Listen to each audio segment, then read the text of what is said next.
Welcome back to my YouTube channel mathematics पैसा वाला। जैसा कि हम फेज़ 2 की प्रिपरेशन कर रहे हैं, उसमें लेक्चर 2 हमारा हो चुका था। अब मैंने पहले क्या किया, वीडियो पूरा रिकॉर्ड कर दिया था, मगर आवाज़ सही नहीं थी और डेटा ज़्यादा हो जाती, इस वजह से मैं दोबारा वॉइस ओवर करके कम करता हूँ। इस वजह से वो लेक्चर 2 ही लिखा हुआ है, ये लेक्चर 3 है। तो हमारे पास क्वाड्रेटिक इक्वेशन होती है और हम क्वाड्रेटिक फार्मूला ये बताते हैं कि ये हमारे पास quadratic formula b² - 4ac divided by 2a। यहाँ पे मैं सिंपली बता रहा हूँ, वॉइस ओवर कर रहा हूँ, इस वजह से आवाज़ आगे पीछे हो सकती है, मगर इसलिए क्योंकि इस पर डेटा कम लगती है और जल्दी अपलोड हो जाएगा वीडियो, वरना टाइम लग जाएगा। तो हम डिस्क्रिमिनेंट डिफाइन करते हैं b² - 4ac, जो स्क्वायर रूट के अंदर होता है, तो इसको हम d का नाम देते हैं। हम कहते हैं अगर हमारा d पॉजिटिव आए यानी प्लस में इसका आंसर आ जाए तो हम कहते हैं रूट्स हमारे, क्योंकि जो x इक्वल माइनस का था या प्लस का वो जवाब आ जाए, रूट्स होते हैं इक्वेशन के। तो हमने पहले भी डिस्कस किया था, रूट्स हमारे रियल अनइक्वल कहलाएंगे। अनइक्वल क्यों? क्योंकि रेडिकल में अगर पॉजिटिव है तो एक दफ़ा प्लस होगा, एक दफ़ा माइनस होगा, तो डिफरेंट आएंगे। फिर सिमिलरली हम कहें डी अगर ज़ीरो है तो रूट्स हमारे इक्वल यानी एक जैसे आएंगे। वो कैसे? वो भी हम जब रेडिकल वाला पार्ट ज़ीरो हो गया तो -b/2 है हमारा आंसर है, वो एक ही आएगा। जब डी नेगेटिव है तो रूट्स हमारे इमेजिनरी कहलाएंगे, या जिसको हम इमेजिनरी अनइक्वल कहा गया, मैं इसको इमेजिनरी या कॉम्प्लेक्स कह रहा हूँ सिंपली।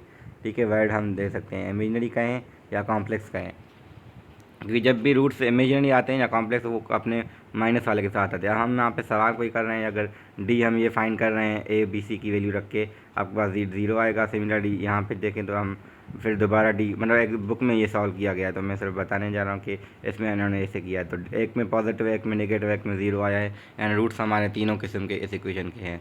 अब हम कोई क्वेश्चन अगर उठाएँ एक्सरसाइज 3.5 से, तो हमारे पास क्वेश्चन 1 है, डिटरमाइन करनी नेचर। नेचर का मतलब क्या होता है कि या तो डी पॉजिटिव हो या डी नेगेटिव हो या डी ज़ीरो हो, क्या है हमें वो चेक करना है, सिर्फ डी चेक करना है, ना कि पूरा सॉल्व नहीं करना है क्वेश्चन को। तो हम डी नेचर निकालने के लिए हमें पता है नेचर ऑफ रूट्स का फार्मूला हमें पता है b² - 4ac होता है।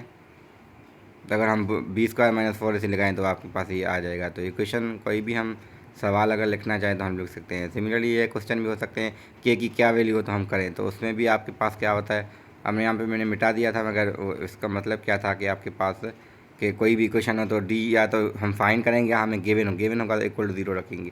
अब हमें और पता है कि x इक्वल माइनस बी, ये इसको फार्मूला हमारे पास होता है क्वाड्रेटिक फार्मूला। एक हम प्लस में लिख सकते हैं, एक हम माइनस में लिख सकते हैं। ठीक है, तो हमें पता है दो आंसर आते हैं यहाँ से, हमें इनको हमने नाम दिए, एक को हमने अल्फ़ा नाम दिया है, दूसरे को हमने बीटा नाम दिया है। तो एक रूट ये है, एक ये रूट का मतलब हम ये कह रहे हैं इसमें। तो ये दो रूट हैं, अब इनका सम क्या होगा, हम सिंप्लीफाई करेंगे, एलसीएम 2a आएगी, आखिर में जो बचेगा वो आएगा -b/a बचेगा, 2 ख़त्म हो जाए, क्योंकि 2b हो जा a हो जाता, 2 ख़त्म हो जाता है। फिर प्रोडक्ट करेंगे तो हमें ओवरऑल जो आंसर मिलेगा वो c/a, तो हमें ये यूज़ करने हैं। यानी विदाउट फाइंडिंग द रूट्स हम इक्वेशन के रूट्स का सम और प्रोडक्ट फाइंड कर सकते हैं, हमें भले वो इक्वेशन ना पता हो। तो अल्फ़ा प्लस बीटा को हम सम ऑफ रूट्स कहते हैं और अल्फ़ा बीटा को हम प्रोडक्ट ऑफ रूट्स कहते हैं। तो सब कहीं पे SOR और POR भी लिखा होता है। ठीक है, तो हम कह रहे हैं 2 और 5 अगर रूट्स हैं, तो यहाँ पे मैंने अपनी तरफ से एक एग्जांपल लिया था, क्योंकि आगे जो क्वेश्चन है वो पहले डिफरेंट है, मगर मैंने अपनी तरफ से ले लिया। तो 2 और 5 अगर रूट्स हैं तो हम इक्वेशन बना सकते हैं। हम यहाँ से फाइंड करनी है इक्वेशन जिनके ये रूट्स हैं, जिस इक्वेशन के ये रूट्स हैं। तो हमने अल्फ़ा प्लस बीटा लिखा और अल्फ़ा बीटा इक्वल 0, ये हमारे पास इक्वेशन होती है। मतलब इक्वेशन हम ऐसे लिखते हैं in terms of sum and product. तो सम हमें मिला 2 + 5 यानी 7, और प्रोडक्ट हमें मिलेगा 2 × 7 यानी 5 इंटू यानी मल्टी इज इक्वल 10 आ जाएगा, सॉरी। ठीक है, तो हम यहाँ कर सकते हैं x² - 7x हो जाएगा, क्योंकि माइनस फार्मूले की है, बाकी वो प्लस का है। हाँ, अगर वो माइनस का आता तो हम प्लस देते। यहाँ पे ये हमें इक्वेशन मिली है, हमने रूट्स की मदद से इक्वेशन सॉल्व, पहले हम क्या कर रहे थे, इक्वेशन से हम रूट्स निकालते हैं। अब जो क्वेश्चन अगर देखें तो फाइंड सम एंड प्रोडक्ट, हम यानी इस पर हम क्या करें, अच्छा मैंने मिस्टेक की है यहाँ पे भी, अब मुझे वॉइस ओवर कर रहा हूँ तो मुझे पता चल रहा है इक्वेशन जब भी होती है इक्वल टू 0 होती है, तो वो मैंने लिखी नहीं है, तो वो मुझे लिखनी थी। ठीक है, तो अब जब भी इक्वेशन ऐसी होगी आपको इक्वल टू 0 लिखना है। अब यहाँ पे ABC की वैल्यू हम लिख के कर सकते हैं कि ABC क्या है, और सम और प्रोडक्ट फाइंड करेंगे विदाउट सॉल्विंग द इक्वेशन। ये इसकी एप्लीकेशन है कि इक्वेशन को सॉल्व करने के बगैर हम उनके जो आंसर्स आएंगे उनका सम और प्रोडक्ट फाइंड कर सकते हैं। हालांकि हमें ये नहीं पता कि एग्जैक्टली इनके आंसर क्या होंगे, मगर हम उन दोनों का सम और प्रोडक्ट फाइंड कर सकते हैं। इसका मतलब ये होता है। तो ए का वैल्यू 1 था, ऐसा ये डिनोमिनेटर में 1 है तो कोई फ़र्क नहीं आ रहा, वरना हम फ़र्क हमारे पास आ जाता है। तो सम और प्रोडक्ट हमें मिल गया। इस क्वेश्चन में हमें सम और प्रोडक्ट पूछ रहे थे। एक्सरसाइज नंबर आपकी है 3.6 6 है, ठीक है। तो हम इसमें सम और प्रोडक्ट, अब यहाँ एक क्वेश्चन है स्टैंडर्ड फॉर्म में हर किसी को ले, स्टैंडर्ड फॉर्म में हम कैसे लाते हैं एक साइड, अब अल्फ़ा माइनस बीटा है, हम इसका वैल्यू निकाल सकते हैं। तो ये मगर ज़्यादा हमारे पास ये जो मैंने किया था सवाल पहले 2 और 5 के केस में वो ये है। तो हम ये कह रहे थे कि अगर आपके पास ऐसा कोई सवाल हो जिसमें 1/2 और 1 माइनस का 1/6 अगर रूट्स हैं तो इक्वेशन क्या बनेगी। अब मार्कर भी मेरी वो हो गई था, अब मैं बाहर नहीं मतलब कम जाता हूँ तो इस वजह से वो टाइम नहीं मिलता कि मैं न्यू या इंक भी मेरे पास ख़त्म हो। तो यहाँ में मैंने मिस्टेक की है और तो जल्दी में हो जाता है क्योंकि पहले मैंने पूरा रिकॉर्ड कर दिया है, फिर मैं वॉइस ओवर कर रहा हूँ, तो वो अब पता चल रहा है कि क्या मिस्टेक, मगर टाइम इतना नहीं है मेरे पास कि मैं अलग अलग वीडियो इतना लगा, इस वजह से। मगर ये है कि स्टूडेंट की टेस्ट नज़दीक है तो इस वजह से कोशिश मेरी है कि जल्दी से वीडियो बना लूँ। तो सम और प्रोडक्ट हम फाइंड करते हैं, यहाँ फ्रैक्शन की एप्लीकेशन, फ्रैक्शन हर किसी को आते हैं, मल्टीप्लिकेशन और एडिशन हमने की है। करते हैं हम एडिशन में माइनस आ जाती है तो हम सब्ट्रैक्शन कर लेते हैं, होती है एडिशन ही है, ठीक है। तो यहाँ मैंने बीटा फिर लिख दिया था कि 1/बीटा मिस्टेक से लिखा था वो बीटा हो, असल में हम सम और प्रोडक्ट प्लस और माइनस। यहाँ पे क्या है, एक क्वेश्चन है ये इंपॉर्टेंट था तो मुझे लगा कि ये ऐसे आ सकता है, तो हम इसको डिस्कस कर लेते हैं। तो वो आपके पास क्या है, इक्वेशन आपको मिली हुई है x² minus q y plus p equal to 0। अब आपको पता है कि अगर सम ऑफ रूट और प्रोडक्ट ऑफ रूट्स क्या होते हैं, alpha plus beta alpha into beta, ये हमें यहाँ से गिवन होंगे क्योंकि हमें इसके रूट्स हमें कह रहे हैं कि अल्फ़ा बीटा इसके रूट्स हैं।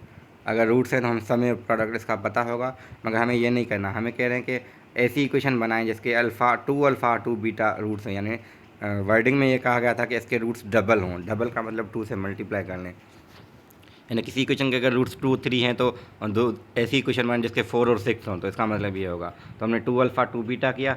अगर हमें सम करना है तो हम कह सकते हैं 2 अल्फ़ा प्लस 2 बीटा, अगर 2 कॉमन लें तो हमारे पास आ जाएगा 2 टाइम अल्फ़ा प्लस बीटा, और अल्फ़ा प्लस बीटा हम फाइंड करेंगे आगे।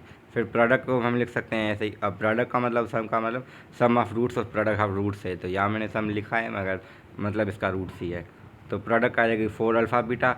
अब हम अल्फ़ा प्लस बीटा के फाइंड करेंगे, होता है ना माइनस बी अपान ए, तो माइनस हम फार्मूले की दे के और डिवाइड बाय वो कर देगा, माइनस यहाँ पे फार्मूले की भी है, माइनस क्यू में भी है, तो इस वजह से माइनस 2 बार आएगी तो वो प्लस हो जाएगी। फिर हमारे पास क्या है कि अगर ये क्यू आ जाएगा, ओवरऑल मैंने लिखा नहीं है, आगे मैं वही यूज़ करूँगा। अल्फ़ा बीटा क्या आ जाएगा, सी अपान ए यानी पी, तो हम यहाँ पे अल्फ़ा प्लस बीटा और अल्फ़ा बीटा यूज़ करेंगे तो इक्वेशन में मिलेगी माइनस अल्फ़ा प्लस बीटा होता है यहाँ पे, तो इसकी जगह पे आ जाएगा आपके पास 2 क्यों आ रहा है, क्योंकि हमारे पास जो सम मिला है वो 2 टाइम अल्फ़ा प्लस बीटा मिला है, वो तो अल्फ़ा प्लस ओरिजिनल का था ना, इसका तो 2 टाइम मिला है। सिमिलरली 4 टाइम वो तो आपके पास सम और प्रोडक्ट ऐसे मिल गए। अब ये जो 3.7 का एप्लीकेशन है, मगर इसको भी हम वर्ड प्रॉब्लम को कर सकते हैं क्योंकि हमें इक्वेशन यहाँ से बना के सॉल्व करनी है। तो मैंने पहला क्वेश्चन किया है जिसमें हम कह रहे हैं सम किसका है, सम का मतलब होता है पॉजिटिव और प्लस होगी, किसका होगा, हम कह रहे हैं कि x²। अब मैं उसको भी एक्सप्लेन करूँगा कि x² क्यों है और 6x इक्वल टू 16 क्यों बना, पहले मैंने इक्वेशन लिखी है फिर इसको बता रहा हूँ। अब कह रहे हैं सम करें किसका, square of certain positive number, square हमारे पास होता है x² and 6 time number 6x हो जाएगा, इज़ मतलब इक्वल होता है, ठीक है। तो इज इक्वल 16 है, तो हमने इक्वेशन बना दी और इक्वेशन को सॉल्व करना हमने पहले सीखा हुआ है by factorization, by quadratic formula and complete square भी है, मगर वो हम नहीं करते हैं और ख़ास करके ऑब्जेक्टिव में। तो ये आपके पास हो जाएगा, हम फैक्टराइजेशन अप्लाई करके हम कर सकते हैं, इसके आंसर्स आ सकते हैं हमारे पास। तो इक्वेशन को सॉल्व करना, और यहाँ पे कंसेक्टिव का है, कंसेक्टिव नंबर क्या होते हैं जो कंटिन्यूस हो, यानी 1 के बाद 2, 2 के बाद 3, हम कोई भी कंसिडर कर सकते हैं। मगर यहाँ पे स्पेशल है तो हम जब भी लेते हैं कोई x लेते हैं तो नेक्स्ट आ जाएगा x+1 फिर x+2। इससे अच्छा क्या होता है हम और ऐसा लें ताकि ईजी हो जाए, तो हम कहते हैं x-1 x और x+2 x+1। फ़ायदा क्या होगा कि इनमें हमें सम या स्क्वायर करेंगे तो हमें फार्मूले में हेल्प लेगी, जल्दी कैलकुलेशन हो जाती है, खास करके सम में। यहाँ तो स्क्वायर कह रहे हैं क्योंकि तीनों कंसेक्टिव को पहले स्क्वायर कर रहे हैं, तो मैंने x को भी स्क्वायर किया, फिलहाल मैं प्लस नहीं लिख रहा क्योंकि पहले हम सबका स्क्वायर करेंगे, x² का भी x+1 का भी। अब कह रहे हैं तीनों को जो हमने स्क्वायर किया, अच्छा मैंने यहाँ पे स्क्वायर नहीं दिया था शायद, मगर वो आएगा, हम कह रहे हैं स्क्वायर्ड कर रहे हैं, फिर कह रहे हैं द रिजल्ट आर एडेड, इन तीनों के रिज़ल्ट को हम ऐड कर रहे हैं तो इक्वल टू आ रहा है 50। तो यहाँ मैंने मिस्टेक की है, फिर भी यहाँ पे कि आ गई है मिस्टेक, अब मैं वॉइस ओवर कर रहा हूँ तो फिर भी आप समझ सकते हैं कि लास्ट वाले का भी स्क्वायर होके फिर a+b और a-b का होल स्क्वायर हम फार्मूला अप्लाई करके कर सकते हैं। तो 3.8 ज़्यादा मुश्किल है, क्योंकि इसमें मुश्किल नहीं मतलब लेंदी ज़्यादा है। इसमें हम साइमल्टेनियस इक्वेशन करते हैं, मगर एक इक्वेशन से एक वैल्यू निकाल के दूसरे में पुट करते हैं, आप कर सकते हैं। नेक्स्ट वीडियो हमारा मैट्रिसेस पे होगा, तो हम 3.8 पे यहाँ पे कंटिन्यू फाइनल कर रहे हैं। Thank you.